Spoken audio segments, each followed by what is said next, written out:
যে মানুষটির কলম বাংলা সাহিত্যে সোনা ফলিয়েছে তার জীবনের একটা বড় অংশ কিন্তু কেটেছিল কঠিন লড়াইয়ের মধ্য দিয়ে।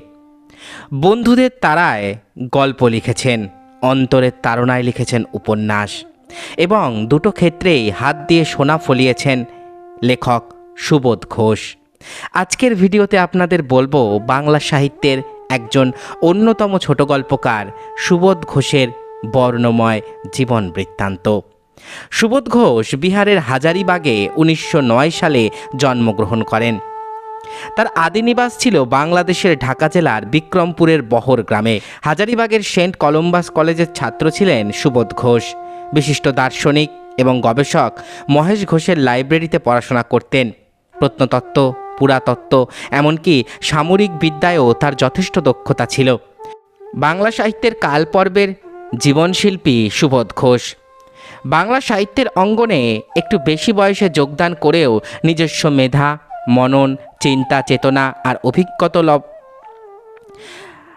তার অভিজ্ঞতার আলোকে তার অসাধারণ রচনা সম্ভারকে তিনি আলোকিত করেছেন, নিজেকে সুপ্রতিষ্ঠিত করতে সমর্থ হয়েছেন।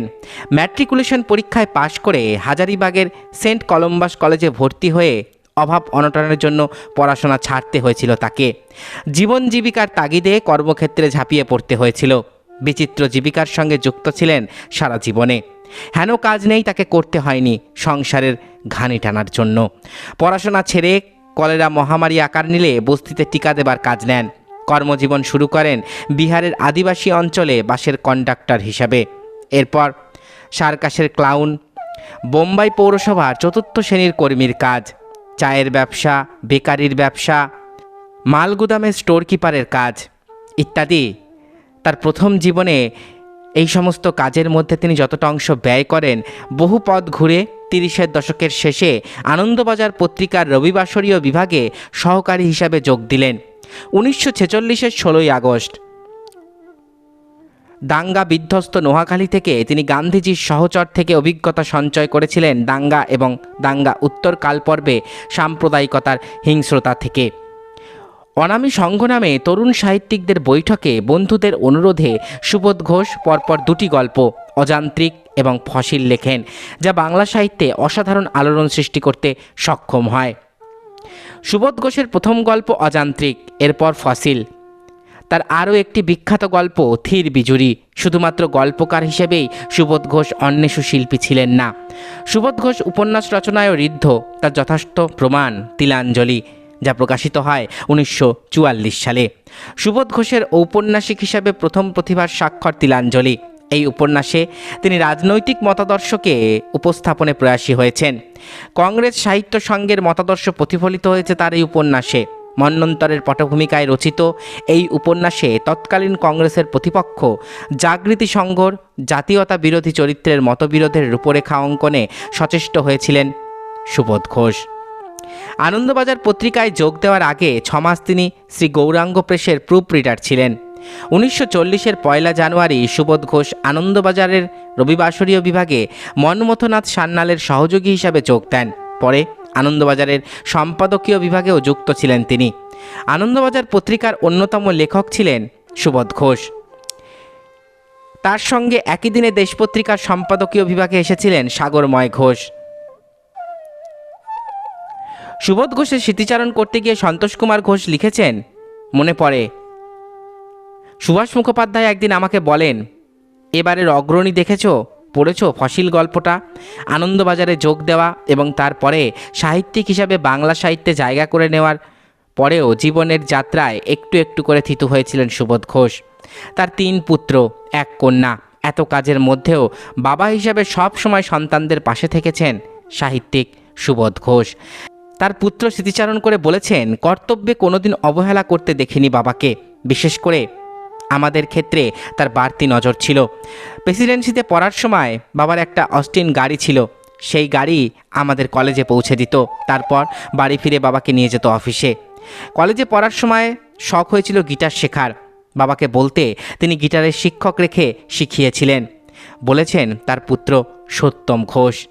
স্ত্রী মুকুল রানী দেবী ছিলেন একাধারে সুবোধ ঘোষের বন্ধু, সচিব এবং অন্তরঙ্গ সঙ্গী। সেই কৃচ্ছ সাধনের দিন থেকেই পুত্রের কথায় বাবার লেখার প্রথম পাঠিকা মা। যখন ম্যানুস্ক্রিপ্ট ফর্মে লিখছেন একটা গল্প বা উপন্যাস, তারপরেই কিন্তু স্ত্রীকে শোনাতেন। সুবোধ ঘোষের স্ত্রী মুকুল রানী দেবী ছিলেন তখনকার দিনের ম্যাট্রিকুলেশন পাস। 5 পর্যন্ত পুত্রকন্যাকে তিনিই পড়িয়েছেন। মুকুল রানী নিছক পাঠ করেই ক্ষান্ত হতেন না। যে জায়গায় ভালো লাগতো না তা তিনি জোরের সঙ্গে বলতেন। মা অনেক সময় বাবাকে লেখার কিছু কিছু জায়গা বদলাতেও বলতেন এই জায়গাটা তুমি বাড়াবাড়ি করে ফেলেছো, ওটা এরকমভাবে বদলাও। সুবোধ ঘোষ বদলাতেনও, মেনে নিতেন তার স্ত্রীর কথা। সুবোধ ঘোষের মৃত্যুর পরে তাকে নিয়ে একটি স্মৃতিচারণাও লিখেছিলেন তার স্ত্রী মুকুল রানী দেবী। আনন্দবাজারে চাকরি পাওয়ার পরে কৃচ্ছ সাধন শেষ হয় ধীরে ধীরে। সুবোধ ঘোষের কলম থেকে সোনা ফলতে শুরু করেছে ইতিমধ্যেই। যেসব গল্প উপন্যাস বাংলা সাহিত্যের জন্য তিনি উপহার দিয়েছেন তা শুধু বাংলা সাহিত্যের মণিমাণিক্য হয়েই রয়ে যায়নি, রূপলী পর্দায় বেশ কয়েকটি উপস্থাপিত হয়েছে একের পর এক চলচ্চিত্র রূপে। 1956তে উত্তম সুচিত্রার ত্রিজামা, 2 বছর পরে ঋত্বিক ঘটকের অযান্ত্রিক, এরপর একে একে শুনো বড় নারী, শিউলি বাড়ি, যৌতুকগৃহ, ঠগিনী।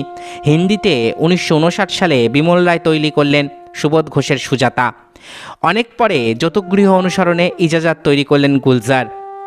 এর মধ্যে সেদিন চৈত্র মাস অবলম্বনে তৈরি হয়েছে চিতচোর। সাহিত্য সিনেমায় সুবোধ ঘোষের গল্পের তখন মধ্য গগনে ঠাঁই। গল্প উপন্যাসের পাশাপাশি ভারত প্রেম কথার মতন মহাকাব্যিক লেখা তার কলম থেকেই উপহার পেয়েছে সাহিত্য জগৎ। অথচ আনন্দ পুরস্কার ছাড়া তেমন কোনো বড় সাহিত্য পুরস্কার পাননি লেখক সুবোধ ঘোষ। তাকে নিয়ে চর্চাও যে কতকটা সীমিত এখন সে কথা উল্লেখ করে বলেছেন তার পুত্র। সুবোধ ঘোষকে নিয়ে চর্চা তেমনভাবে হয়নি, তা নিয়ে অভিমান রয়েছে তার পরিবারের। 8ই মার্চ 1980 1 মাস ধরেই ব্রঙ্কাইটিস এবং হাঁপানির সাঁড়াশি আক্রমণে কাবু হয়ে ঘরবন্দি ছিলেন লেখক সুবোধ ঘোষ। তবে তার মধ্যেই টুকটাক লেখাপড়া চলছে। 8ই মার্চ সেই দিনটিতেই গুছিয়ে বসে 2টি সম্পাদকীয় নিবন্ধ লিখে পাঠিয়ে দেন আনন্দবাজার পত্রিকার দপ্তরে। অনেকদিন পরে বাড়ির লোকেদের সঙ্গে গল্পও করেন, কিন্তু রাত্রে ঘটে আরেক বিপত্তি। তার বাড়ির কাছাকাছি তারস্বরে মাইক বাজিয়ে চলছিল ফাংশন। সারা রাত ঘুমোতে পারেননি তিনি। বাড়ির লোককে কিছু বলেননি।